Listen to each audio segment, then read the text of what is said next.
dhaggeeffattoota kabajamtoota keenya kan dhiiraa kan dhalaa bakka jirtanitti kan sagantaa teenya hordofaa jirtan hundi keessanuu akkam jirtu nagaa fayyaadhaa eegeessin hin jenne booda kun qophii sagantaa ijoollee sagantaa garagaraa tan of keessaa qabdu yommuu ta'u amma sagantaa oduuti. Amma oduu kan isin dhageessisu Baabeeliyaasi magaalaa gara bahaatti argamtu kan Kadiir Jawaariin bultu biyya Sheekh Amiin Ibroo biyya Dr. Ali Birraa biyya jaalalaa Dirree Dawaa kan oduu isiniif dabarsu yommuu ta'u amma oduu hangafoota oduu hiriirri nagaa beeyladoota magaalaa Cabxuu keessatti beeyladootaan bahameeti jira jedhama. Amma oduu bal'inaan guyyaa har'aan tanaa beeyladoonni hiriira nagaa magaalaa Cabxuu keessatti gaggeeffamuun beekameeti jira. Kanneen hiriira bahan keessaa muraasa maqaa isaanii akka itti aanu kanatti isiniif dhiyeessina. Isaanis gaala, sangaa, hoolaa, re'ee, lukkuu fi kan kana fakkaatan yommuu ta'u hiriira nagaa bahaniiti jiran. Qindeessaan hiriirichaa keessaa tokko tan taate aadde re'een akka jedhanitti duguggaa shanii kan bara baraan guyyaa guyyaadhaan nurratti gaggeeffamaa jiru kun balaaleffachuudhaaf hiriira nagaa bahaneeti jirra jedhan.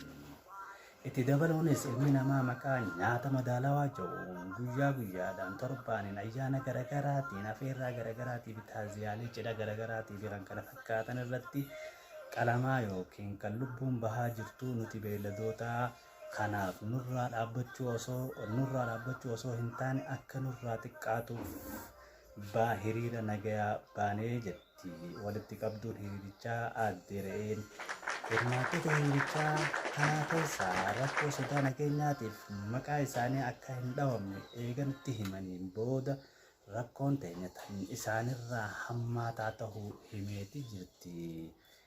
Gaafa ayyaana kanaa Iida Arafaa Faasikaa kan qalamu hoolaadha jedhanii nurratti xiyyeeffataniitu jiru jedhan.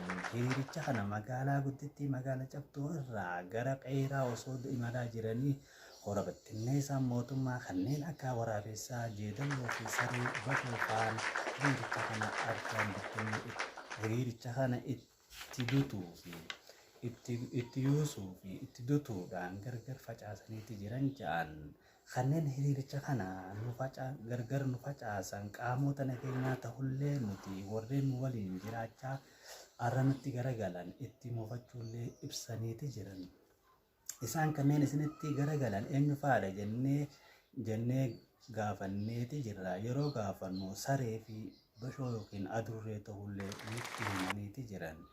Yeroo hiriiricha kana gargar facaasan lubbuun namaa bahuu baattullee namni miidhame jiraachuu kanneen ijaan argan himaniiti jiran.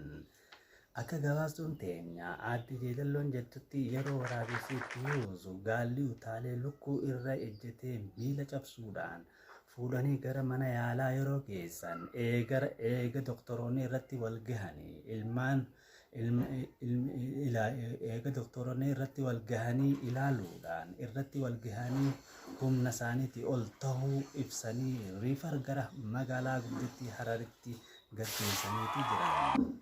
Walitti qabaan hiriirichaa keessaa tokko kan ta'e obbo Sangaan akka jedhanitti nuti kanneen waliin karoorfannee hiriiricharraa hafan kanneen akka fardaa, harree, gaangee fa'aa akka itti mufatanii jiran ibseeti jira. Itti dabaluunis nuti hin qalamnu maaltu nu galche jedhanii nurraa hafuun isaanii fuulduraaf waliin jireenya keessatti rakkoo akka fidu hin oolle ibseeti jira.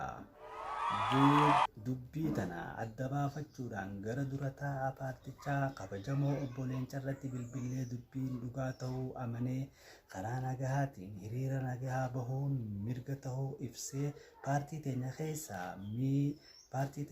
keessaa kan miidhaa namarraan gahe itti gaafatama jalaa akka hin baane ibseeti jira. Humna furgaatu kan qeeransaan duufamullee garas ergeeti jirra jedhan. Paartii morkattootaa keessaa itti gaafatamaan paartichaa kabajamoo obbo Arbii akka jedhanitti dhimma kana karaa seeraatiin furmaata akka argachuu qabullee ibsaniiti jiran. Miseensonni mana marii keessaa kan ta'e obbo Waraabessi akka jedhanitti qaamuma waanuma hafeetu hafa malee hiriirichi nagaa kun numa gad hin gaggeeffamne jaaniiti jiran dura taa'onni paartichaa dhimma kana mormuu dhabuun siyaasa of keessaa qaba jedheeti jira. Itti dabaluunis lafii fi garaacha isaan obbo Leencaa fi kanneen warri alaafonni paartichaadha waan garaachaa fi lafillee hin nyaannee fi dhimmicha kana mormuu didanii jedheeti jira. Har'aaf asumarratti dhaabnaa kabajamtoota dhaggeeffattoota keenya nagaan oolaa bulaa horaa bulaa deebana.